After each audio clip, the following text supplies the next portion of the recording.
కొంతకాలమేనో శ్రమలు సియోను పాటలు సంతోషముగా పాడుచు సియోను వెళ్ళుదము పాడుచు సియోను వెళ్ళుదము ఐగుప్తును విడచినట్టి మీరు అరణ్యవాసులే దారలో ఐగుప్తును విడచినట్టి మీరు అరణ్యవాసులే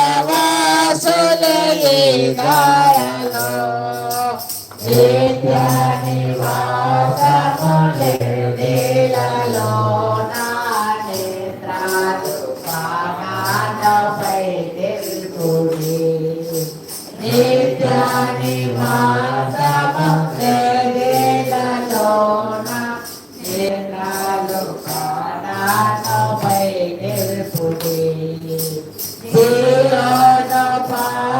నివాసములో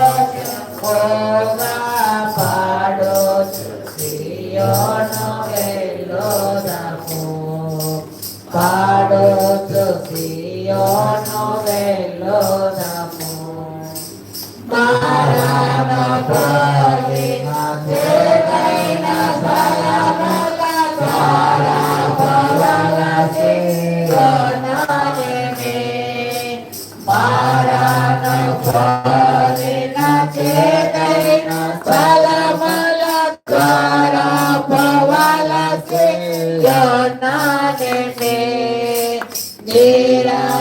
నిరక్షకుడలో యేసునడు కొను మారాని కనదు మాటనము నిరక్షకుడలో యేసునడు కొను మారాని కనదు మాటనము సియోను పాటలు సంతోషముగా పాడుచు సియోను వెళ్ళుదము పాడుచు సియోను వెళ్ళుదము ఐగుప్తు ఆశలన్నీ విడచి రాంగుగా యేసుని వెంబడించి ఐగుప్తు ఆశలన్నీ విడచి రాంగుగా యేసుని వెంబడించి పాడైన కోరహు పాపము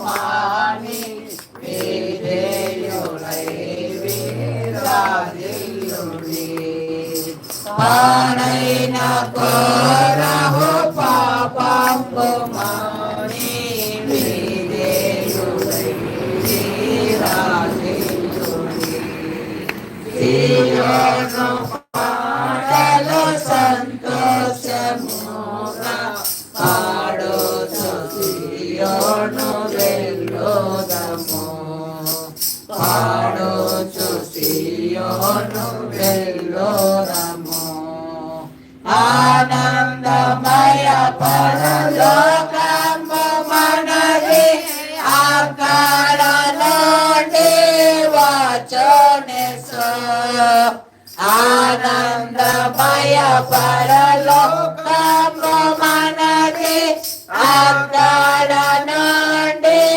వచ్చునేసు సియోను గీతము సంపూగా కలసి పాడేదము ప్రభు యేసుకు జై సియోను గీతము సంపూగా కలసి పాడేదము ప్రభు యేసుకు జై సియోను పాటలు సంతోషముగా పాడుచు సియోను వెళ్ళుదము పాడుచు సియోను వెళ్ళుదము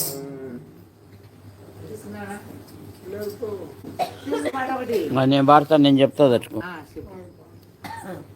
నన్ను బయటికి.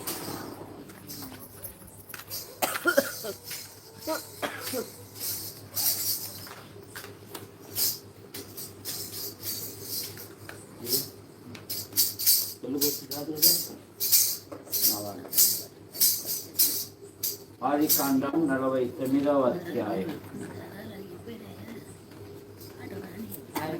బైబిల్ ఉండటం తీసుకోండి.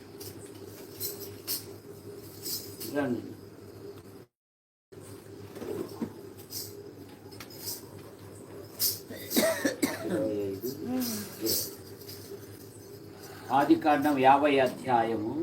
ఆదికాండము 50 అధ్యాయము 25, 26.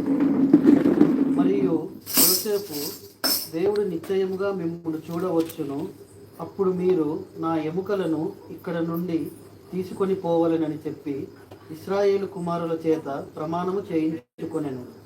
యోసేపు 110 సంవత్సరముల వాడై మృతి పొందెను. వారు సుగంధ ద్రవ్యములతో అతని శవమును సిద్ధపరచి ఐగుప్తు దేశమందు ఒక పెట్టెలో ఉంచిరి. ఈ దినం మరి ప్రత్యేకమైన దినం. మానవ జీవితములో భూమి మీద మనము యాత్రికులము, పరదేశులము. 90 కీర్తనలో ప్రభు ఏమంటాడంటే, నరులారా తిరిగి రండి. మన ప్రియులు, సహోదరులు గంధం జైపాల్ గారు భూమి మీద తన యాత్రను ముగించుకొని ప్రభు యొద్దకు చేర్చబడ్డాడు. ఒక స్థలము నుండి ఇంకొక స్థలమునకు. యోసేపు తన వారితో ప్రమాణము చేయించుకుంటున్నాడు. ఏమా ప్రమాణము? దేవుడు నిశ్చయముగా మిమ్మును చూడవచ్చును. దేవుడు మిమ్మును వాగ్దాన దేశములో ప్రవేశపెడతాడు. అప్పుడు ఐగుప్తులో ఒకవేళ నేను చనిపోతే మీరు కూడా వాగ్దాన దేశమునకు వెళుతున్నప్పుడు నా ఎముకలను తీసుకెళ్ళి వాగ్దాన దేశములో పాతి పెట్టండి అంటున్నాడు. యోసేపు అనగా ఫలించుట లేక కూడబెట్టుట.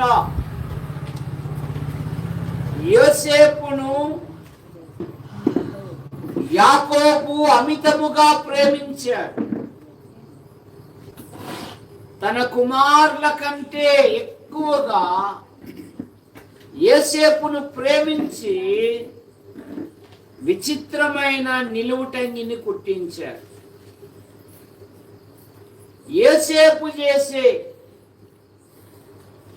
ఆ దుష్ట క్రియలకు, యోసేపు యొక్క సోదరులు చేసే దుష్ట క్రియలకు యోసేపు వారితో ఏకీభవించేవాడు కాదు.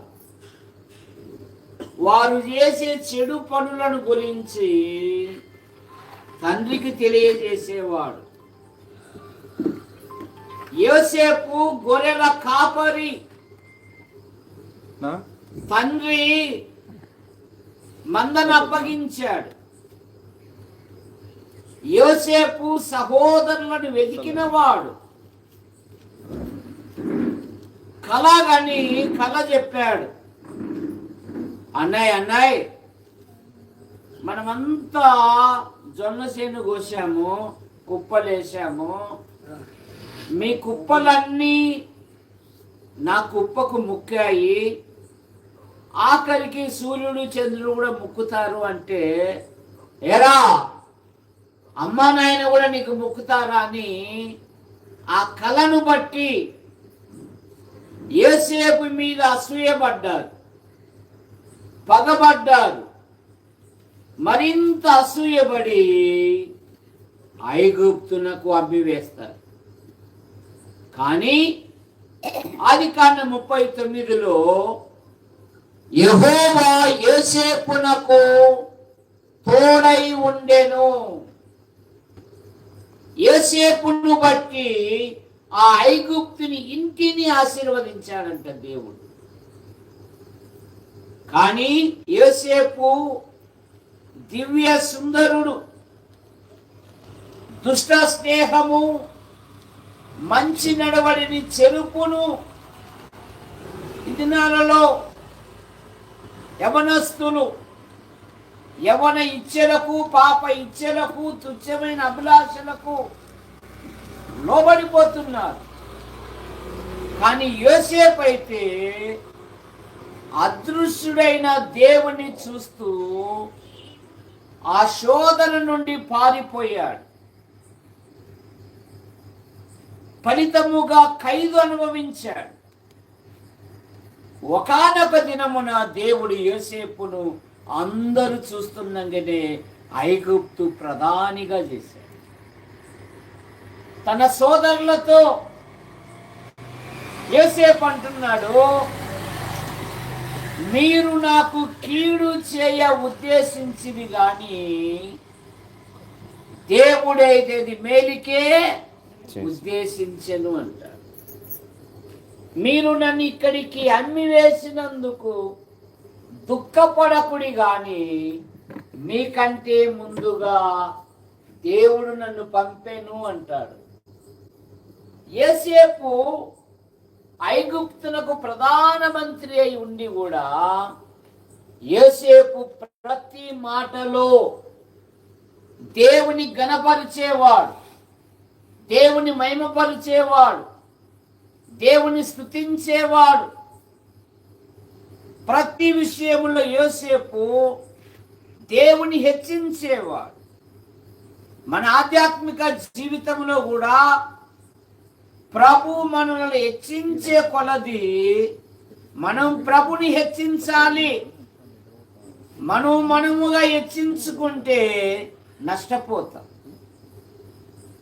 తన కుమారుల విషయంలో యోసేపు అంటాడు, ఏ దేశమందు నేను బాధపడ్డానో ఆ బాధ మర్చిపోవునట్లు చేశాడు. ఎక్కడ బాధపడ్డానో అక్కడే దేవుడు నన్ను అభివృద్ధి పొందించెను. తన సోదరులను కరువు రాకుండా పోషించాడు.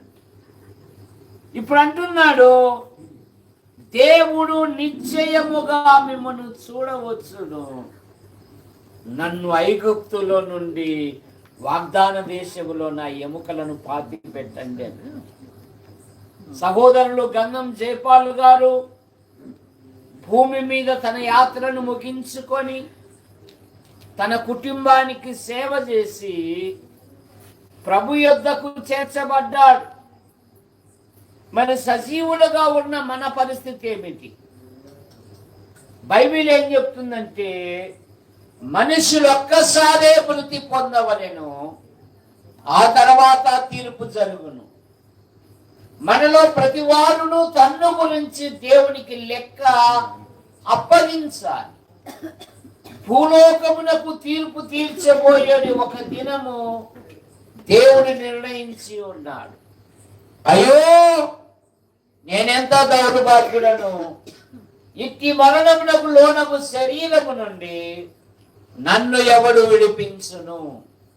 మానవుల పాపముల నుండి, మానవుల దోషముల నుండి, మానవుల అపరాధముల నుండి భూమి మీద ఎవరు విడిపించలేదు.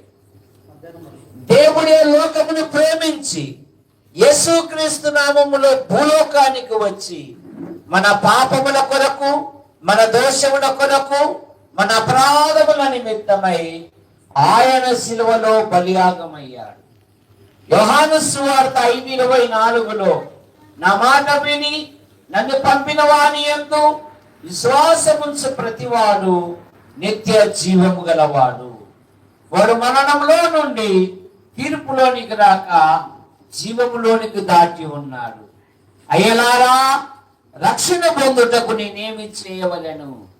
ప్రభువైన యేసునందు విశ్వాసముంచుము, అప్పుడు నీవును నీ ఇంటి వారు రక్షణ పొందుదురు. యేసు ప్రభువా, మా ప్రియుడు గంధం జయపాల్ గారు మీ వద్దకు చేర్చబడ్డారు. వదినమ్మ, అలాగే కుమార్తె కుటుంబాన్ని, కుమారుని కుటుంబాన్ని బట్టి మీకు స్తోత్రములు. వచ్చిన బంధువర్గాన్ని బట్టి మీకు స్తోత్రములు. జరుగుతున్న ఈ కూడికలో మహిమ పొందమని యేసు ప్రభు నామములో ప్రార్థిస్తున్నాం తండ్రి, ఆమేన్.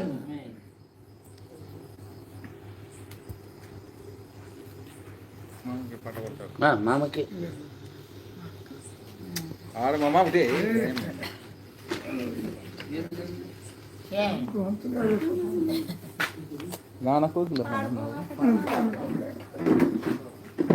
యెహోవా